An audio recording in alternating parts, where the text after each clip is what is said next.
Welcome to AP World History Modern Podcast, Topic 4.3, Columbian Exchange. The essential question for this topic: what were the causes of the Columbian Exchange and its effects on the Eastern and Western hemispheres? You should be able to answer that after the podcast and after you read the topic. Okay, let's go over some big ideas here. Initial contact and the subsequent conquest and colonization of the Americas proved disastrous for the native peoples. Our text talks about two things: superior weapons and disease as being the two major factors here. And not that they weren't, but I would have to add a third to throw in my 2 cents. A lot of historians would argue, and especially the Hugh Thomas book Conquest would explain this to the reader. The alliances that the Spanish made with local tribes like the Tlaxcalans helped the Spanish tremendously overtake Tenochtitlan and the Mexica, the Aztecs. The reason why other tribes were willing to help the Spanish is they absolutely hated the Aztecs. The Aztecs would raid their villages. They would use some of their people from their tribe for human sacrifice, etc. So the Spanish were able to exploit this to their advantage. So I would add that third one in there. Okay, new rulers, new religion. That's what's coming to the Americas. We rule. Our religion's the right religion. Your religion's no good. And we talked about this in class, right? People in Japan speak Japanese. People in Italy speak Italian. People in Mexico speak Mexican, right? No, they speak Spanish. This is why. And they're Catholic for the most part, right? This is why. Interaction of three broad traditions of culture are going to take place in this topic. The interaction of indigenous Americans, Europeans, and Africans. And there's going to be some other causes and effects, some rather ironic. An ironic cause and effect of this. Spain is going to successfully mine silver in the Americas.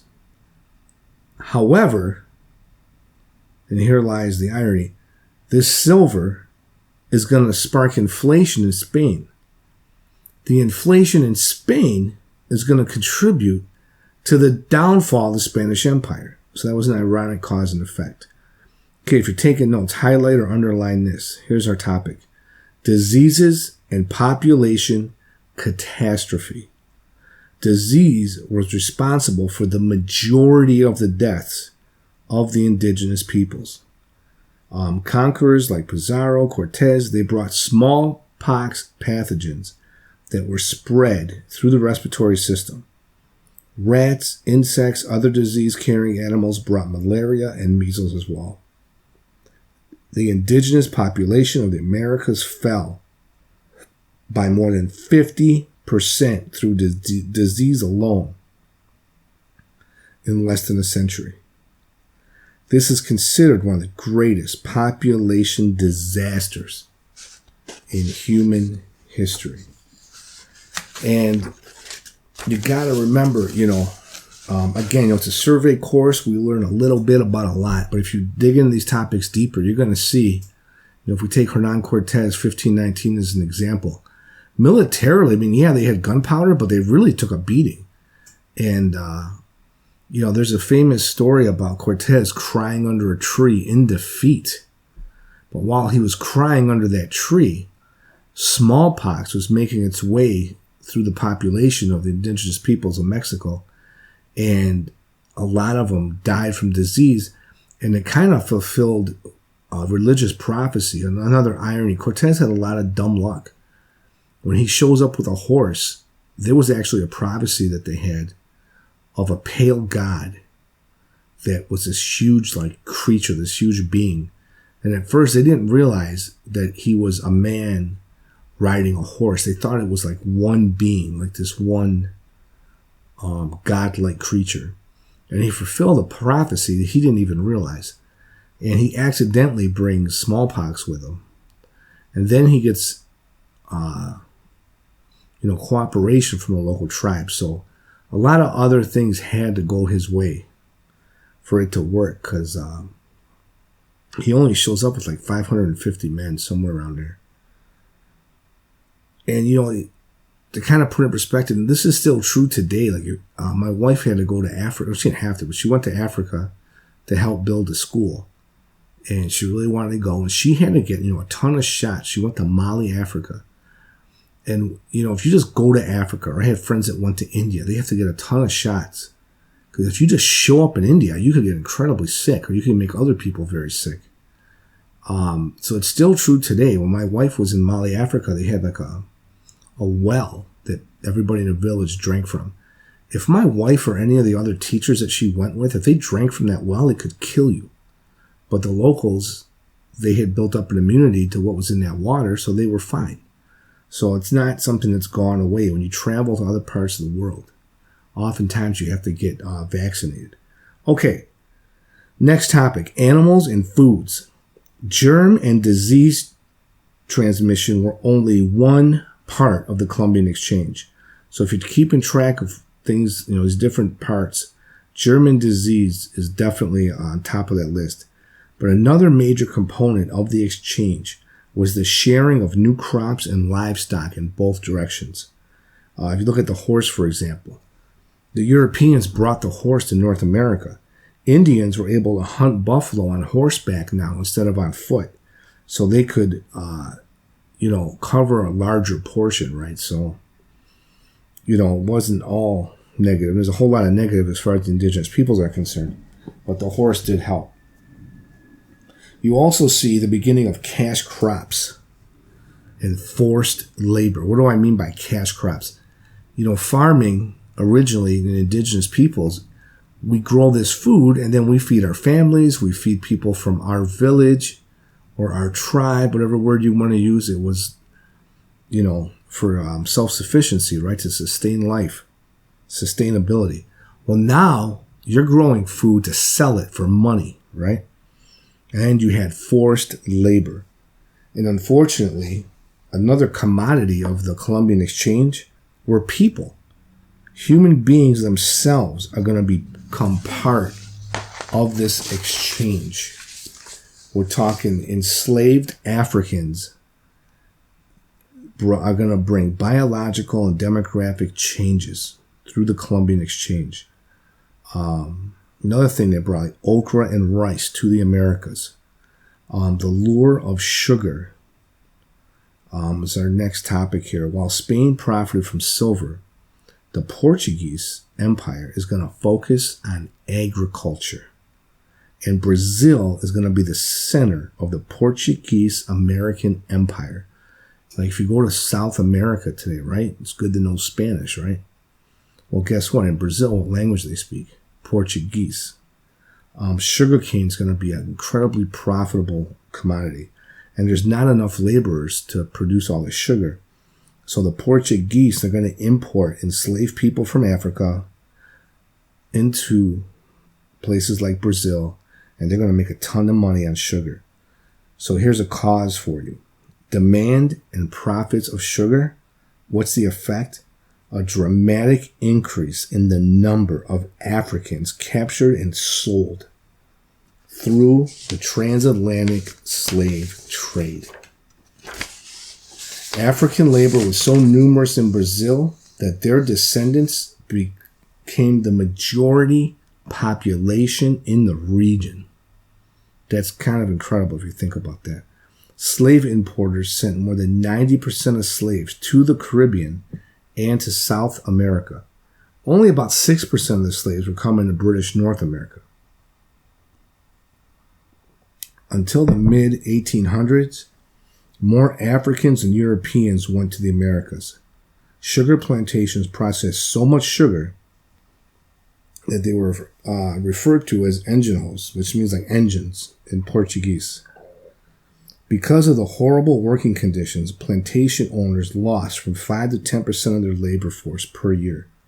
Sugar is going to become a bigger moneymaker than silver. This is a prime example of what a cash crop is. It's grown for sale rather than subsistence. So I hope that makes sense. Okay, if you're taking notes, your next topic, highlight it, underline it. African presence in the Americas. During the African diaspora, Africans retained some aspects of their culture. And what's a diaspora, right? It's like a dispersion, right, of Africa's out of Africa, diaspora. Okay, by the next generations, their native language is going to be lost. And you're going to get this forced isolation. You're going to get a development of Creole languages. You're also going to get, with all the absolute horrible tragedy of slavery. They say in history, one of the most horrible moments in human history, one of the last things you'd want to experience is to be an African slave on a slave ship coming to, South America. It's absolutely horrible. One thing they brought with them, though, that stands to this day is something, it's one of the most beautiful art forms in the world, music. And you're going to get the roots of gospel, blues, jazz, rock, hip-hop, rap, samba, reggae, even country music. And the music that they brought, and it can go, you can trace this moment all the way to when, if you guys don't know about a guy named Alan Freed, Google him. He was a DJ in Cleveland, and he coined the phrase rock and roll. And it changed music forever. But he took music, and he took predominantly African-American singers and musicians, and starts playing this new kind of music. So the roots of a lot of music come from this time. Music wasn't just something, to entertain. This really helped them get, they had incredibly difficult lives, as you can imagine. And music kind of helped, but also it was kind of a tool that was used then and would be used later, even in the American South. It helped them communicate with each other and kind of use like a language that the slave owners wouldn't understand. They would look at it like, well, they're just singing, but they were kind of making plans to escape, and they could communicate with each other through music. Another great thing they brought with them, and this, with the Creole language came really good food. And you had gumbo. Gumbo is amazing. If you never had gumbo, go to in Eastern Market, Louisiana Kitchen in Gratiot. Honest John's in the Cass Corridor has some pretty good gumbo. If you get a chance, go to Louisiana. Get yourself some Louisiana gumbo. If you're in New Orleans in the French Quarter, get some good gumbo. It's an amazing dish.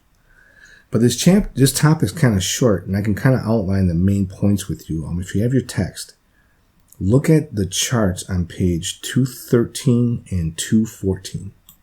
This kind of gives you the main points of this topic. The Columbian Exchange, Eastern Hemisphere to Western Hemisphere. Okay, the types of exchange, crops. Here's some examples. Sugar, wheat, barley, okra, rice, oranges, grapes, lettuce, coffee. What are some of the effects on the Western Hemisphere? Deforestation to make way for sugar, wheat, barley, okra, rice, and other crops. Soil depletion from growing the same crops repeatedly on the same land. So it's doing some damage there. If you don't know what okra is, get yourself some okra. Hand chop some fresh garlic. Chop up some tomatoes. Drown it in olive oil and fry that sucker up. And get some fresh Sicilian bread. That's incredibly good stuff. My wife makes that. It's a great dish. Check it out. But okra is really good. Okay. Let's talk about animals that were exchanged. Again, we're talking Eastern Hemisphere to the Western Hemisphere. Horses, oxen, pigs, cattle, sheep, goats, mosquitoes, and rats, and chicken. Effects on the Western Hemisphere: overgrazing by cattle, sheep, and goats. Soil erosion because of overgrazing. Spread of diseases from mosquitoes, rats, and livestock. The next type of exchange, we're going to talk about people. Europeans and Africans. Effects on the Western Hemisphere: racial diversity, slavery, social structures based on race and ethnicity. The next type of exchange, diseases. smallpox, measles, typhus, bubonic plague, influenza. The effects on the Western Hemisphere, spread of disease, millions of deaths among Native American populations. It's absolutely horrible how it just wiped these poor people out. The last type of exchange, technology and ideas. Examples, alphabetic writing and firearms. Effects on the Western Hemisphere, improved communication and new methods for hunting and warfare. Okay, now, if you look at the chart on page 214, it's going to go the other way. The Columbian Exchange, Western Hemisphere to Eastern Hemisphere. Type of exchange, crops. Here's some examples. Potatoes, maize, tobacco, peanuts. Effects on the Eastern Hemisphere, better nutrition, increase in population, greater wealth. The next type of exchange. Again, we're talking Western Hemisphere to Eastern Hemisphere through the Columbian Exchange. Animals like turkeys, llamas. I'm saying it wrong. Really cute animal too. Alpacas. I'm sure I'm not pronouncing it right. And guinea pigs. You had an effect was more diverse diet and new types of textiles. Diseases, the next type of exchange. Syphilis. And the effect, well, it's kind of obvious, increased health risks. Think of the Al Capone story from last year, if you had me, right? Cephalic moron, they called him, right? Ate away at his brain. Another type of exchange. People, Native Americans, effects on Eastern Hemisphere, ethnic diversity. That's one way to put it, right? The last type of exchange, technology and ideas. Rubber, for example. Rubber was first used as an eraser, right? So you're getting these exchanges of goods. And when you have an exchange, some are intentional, some are unintentional. Some are good, some are bad. Some are good for one hemisphere, bad for the other hemisphere, right? We talk about disease, the tragedy of disease that was spread. For the Europeans, it worked out to their advantage because they may have never gotten really a foothold here. Because from a military standpoint, it had such a large amount of the population that'd be killed by disease. Maybe they never really would have got control over here, But okay, that's our topic.